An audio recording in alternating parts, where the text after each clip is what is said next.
আরজিকর ঘটনার মধ্যে thread culture বন্ধ, স্টুডেন্ট কাউন্সিল চালুর দাবিতে মালদহ মেডিকেল কলেজে বিক্ষোভ জুনিয়র চিকিৎসকদের, প্রিন্সিপাল সুপারকে ঘিরে অবস্থান। আরজিকর ঘটনার মধ্যে থ্রেড কালচার বন্ধ, স্টুডেন্ট কাউন্সিল চালুর দাবিতে মালদহ মেডিকেল কলেজ ও হাসপাতালে বিক্ষোভ জুনিয়র ডাক্তারদের, প্রিন্সিপাল সুপারকে ঘিরে অবস্থান। জুনিয়র চিকিৎসকদের অভিযোগ, মালদা মেডিকেল কলেজ ও হাসপাতালে এতদিন ধরে তৃণমূল পরিচালিত রাজনৈতিক অবৈধভাবে স্টুডেন্ট পরিচালিত হতো। কলেজের কর্তৃপক্ষ সেখানে সম্মতি দিয়ে যেত এবং বেশ কিছু তৃণমূল পরিচালিত অনুষ্ঠানেও তাদেরকে দেখা যেত। এমনকি অভিজ্ঞ এই কলেজে আনাগোনা ছিল। তাই জুনিয়র চিকিৎসকদের দাবি, স্বচ্ছভাবে একটি গণতান্ত্রিক পরিবেশ চালু হোক, সেখানে কোনো দলের ব্যানার থাকবে না, কোনো হুমকি কালচারও থাকবে না।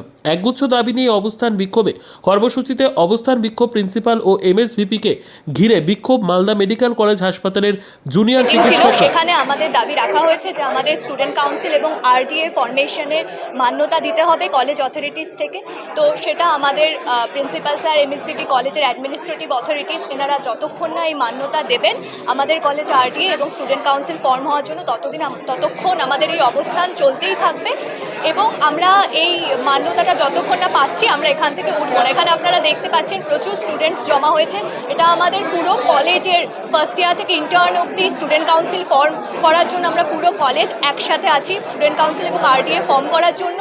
এবং আমরা এর আগেও দেখেছি আমাদের কলেজে এরকম কোনো ডেমোক্রেটিক রাইট ছিল না। আমাদের কলেজে, মালদা মেডিকেল কলেজে সম্পূর্ণভাবে অটোক্রেসি চলতো এবং একটা স্পেসিফিক রাজনৈতিক দল টিএমসিপি ইউনিটের আন্ডারে অটোক্রেসি চলতো এবং সেই অটোক্রেটিক যে এনভায়রনমেন্ট ছিল সেখানে আমাদের সমস্ত কলেজের সমস্ত অনুষ্ঠানে আমাদের অ্যাডমিনিস্ট্রেটিভ অফিসিয়ালস যারা আছেন কলেজে তারা সবাই সেখানে যেতেন, তারা সবাই সেখানে অফিসিয়াল রিপ্রেজেন্টেটিভস হিসেবে উপস্থিত থাকতেন।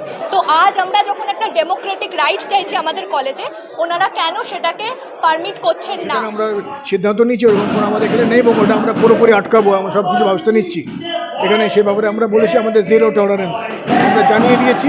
কলেজ কাউন্সিল মিটিংয়ে সিদ্ধান্ত নিয়েছি যে এই ধরনের থ্রেড বা কোনো কালচারে আমরা জিরো টলারেন্স দেখাবো, আমরা যথাযথ ব্যবস্থা নেব। কিন্তু আমরা কোনো এখনও কমপ্লেন পাইনি। আর দ্বিতীয়ত কলেজ কাউন্সিলে যেন ওরা বলছে কলেজ ইউজি স্টুডেন্ট কাউন্সিল তৈরি, সেই বিষয়টা আমরা ঊর্ধ্বতন কর্তৃপক্ষের কাছে আবেদন করব। তাদের পারমিশন পেলে আমরা করবো, তাদের আবেদনটা আমরা পাঠিয়ে দেবো, ফরওয়ার্ড করে দেবো যে তাদের পারমিশন লাগবে। এখানে আমাদের স্টুডেন্টস ইউনিয়ন বা কাউন্সিল কিছু এখন নেই, এখানে কিছু নেই। সেটা ফরমেশন করতে গেলে আমার ঊর্ধ্বতন কর্তৃপক্ষের অনুমতি লাগবে। সেই অনুমতিটার জন্য আমি পাঠিয়ে দেবো। এইটুকু ওদের বুঝিয়েছি, ব্যাপারটা করছি। বলছি, কতক্ষণ ধরে আপনাদেরকে এখানে প্রায় চারটের থেকে আমরা এখন আছি। ওরা আলোচনা চলছে, আবেদন করছি, ওদেরকে বোঝাচ্ছি, ব্যাপারটা আলোচনা চলছে। পুলিশি সাহায্য নেবেন? হ্যাঁ, পুলিশি সাহায্য নেবেন? কিসের? এখান থেকে বেরোনোর জন্য কি পুলিশি সাহায্য নেবেন? না, আমরা এখন আবেদন করবো। আমাদের ছাত্র ওরা, তো আমার ছাত্র ওরা।